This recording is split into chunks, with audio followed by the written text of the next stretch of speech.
Praise the Lord. परमेश्वर का धन्यवाद हो।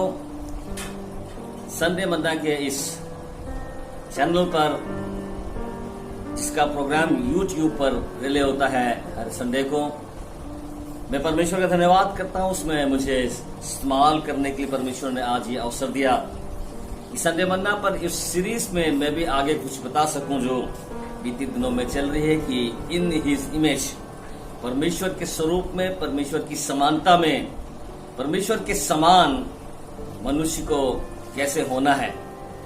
परमेश्वर की योजना में इस बात को शामिल करना है और हमें उसका एक भाग होना है कि हम परमेश्वर की उस महान योजना में परमेश्वर के साथ सहभागी हो सके, कि हम पुनः उसके स्वरूप को प्राप्त कर सकें। इस बारे में पौलुस ने कुछ बहुत महत्वपूर्ण बातें कही हैं और यहाँ पर ऐसा लिखा, मैं आपके सामने पढ़ना चाहूंगा। इफिसियों की पत्री उसका 5वां अध्याय और उसका पहला पद ऐसा लिखा हुआ है, इसलिए प्रिय बालकों की नाई परमेश्वर के सदृश बनो। परमेश्वर के सदृश बनने के लिए हमको पौलुस बता रहा है। पौलुस कह रहा है कि प्रिय बालकों की नाई। बालकों के साथ में एक बड़ी अच्छी बात यह है कि वो किसी बात को भी बिना आर्गुमेंट के मान लेते, बिना किसी बहस के मान लेते हैं। और उसी प्रकार से परमेश्वर ये चाहता है कि हम भी परमेश्वर के वचन को परमेश्वर की आज्ञा के अनुसार मानकर परमेश्वर के समान बनने पाए। हम सब जानते हैं परमेश्वर ने आदम को अपने स्वरूप और अपनी समानता में बनाया था। उसने यही कहा, हमको पढ़ने को मिलता है उत्पत्ति की पुस्तक, उसका पहला अध्याय 26-27 पद में हम इस बात को पढ़ते हैं। इस विषय को वहां पे लिखा गया है, बताया गया है। तब परमेश्वर ने कहा, आओ हम मनुष्य को अपने स्वरूप में और अपनी समानता में बनाए।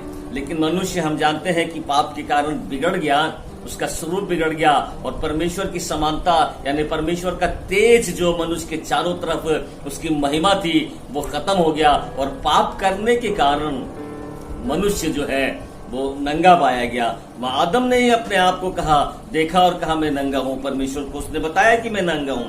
और इस प्रकार परमेश्वर के सम्मुख यह चीज क्लियर हो गई, खोल दिया गया इस बात को कि मनुष्य पाप के कारण से अपनी उस महिमा को जो परमेश्वर ने उसे दी थी, जो परमेश्वर का स्वरूप उसके पास था, वो उसने खो दिया। पौलुस ने इस भेद को समझा और परमेश्वर के वचन में इस चीज को उसने लिखा। इसलिए कह रहा है, प्रिय बालकों की नाई परमेश्वर के सदृश बनो।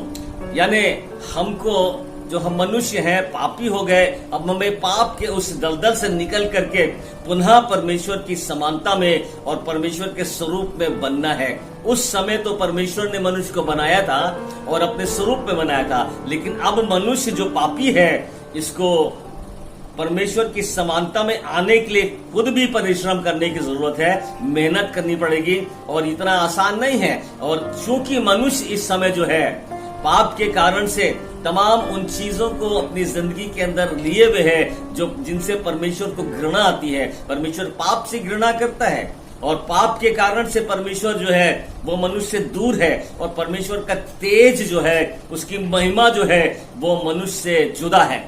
लेकिन परमेश्वर ने इसी महिमा को पुनः मनुष्य को देने के लिए, पुनः मनुष्य को रिस्टोर करने के लिए, उसी महिमा में उसी तरह बनाने के लिए अपने पुत्र को 2000 साल पहले इस धरती पर भेजा। और उसने चाहा कि मनुष्य यीशु मसीह पर विश्वास करने के द्वारा पापों की क्षमा प्राप्त करे, पश्चाताप करे, पापों की क्षमा प्राप्त करे और पुनः मनुष्य जो है वो परमेश्वर के स्वरूप को प्राप्त कर ले। इसीलिए पौलुस इस बात को बहुत अच्छी तरह से समझा रहा है इस जगह पर और कह रहा है कि इसलिए प्रिय बालकों की नाई परमेश्वर के सदृश बनो।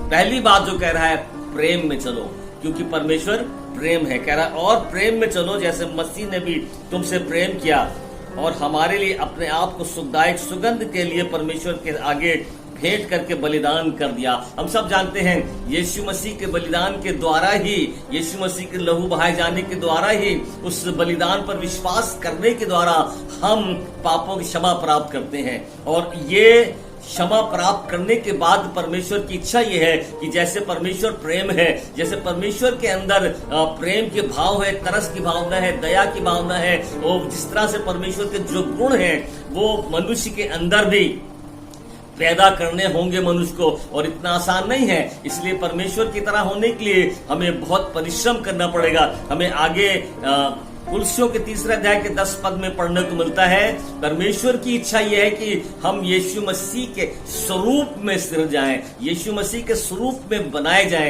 ये परमेश्वर चाहता है, क्योंकि परमेश्वर ने मनुष्य को अपनी तरह अपने स्वरूप में बनाया था। अगरचे हम चाहते हैं कि हम पुनः परमेश्वर के स्वरूप को और समानता को प्राप्त करें, तो हमारे लिए आवश्यक है कि हम यीशु मसीह पर विश्वास करके पापों की क्षमा प्राप्त करके और अपने पुराने मनुष्यत्व को अपने ऊपर से उतार करके जो पाप हमारे ऊपर लदा है इसको हम दूर करें। इसके लिए हमें परिश्रम करना पड़ेगा, हमें हमारे चाल चलन को ठीक करना पड़ेगा, हमें अपनी बातों को ठीक करना पड़ेगा, हमें परमेश्वर के सामने पवित्र बनना पड़ेगा। और जब हम परमेश्वर के सामने अपने आप को डालेंगे, संपूर्ण समर्पण करेंगे, हम परमेश्वर से याचना करेंगे, प्रभु हमारे पापों को क्षमा करो और हमें शक्ति और बल दो कि हम पापों से छूट जाएं। 4 अध्याय के 23 पद में 22 पद में ऐसा लिखा है कि तुम, इसी इफिसियों के 4 अध्याय के 22 पद, कि तुम अपने चाल चलन के पुराने मनुष्यत्व को उतार डालो।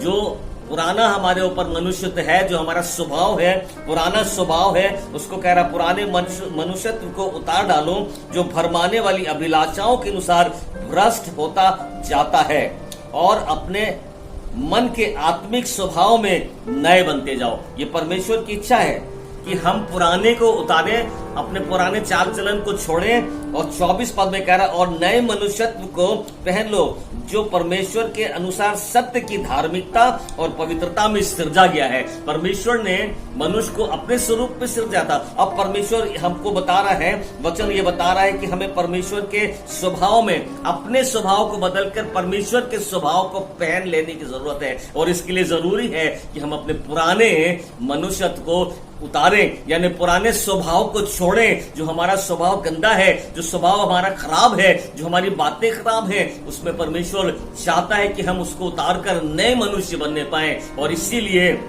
उसने अपने पुत्र को इस जगत में भेजा, क्योंकि जो यीशु मसीह पर विश्वास करेगा वही परमेश्वर के बेटे और बेटियां होने का अधिकार प्राप्त करेगा, और उसके द्वारा मनुष्य जाति जो है उद्धार पाएगी। इसीलिए कुलसियों के 3 अध्याय के 10 पद में इस चीज को कहा गया कि हमें यीशु मसीह के स्वरूप में बनना है, स्वरूप को पहन लेना है, यीशु मसीह के स्वभाव को ले लेना है। परमेश्वर आपको आशीष दे।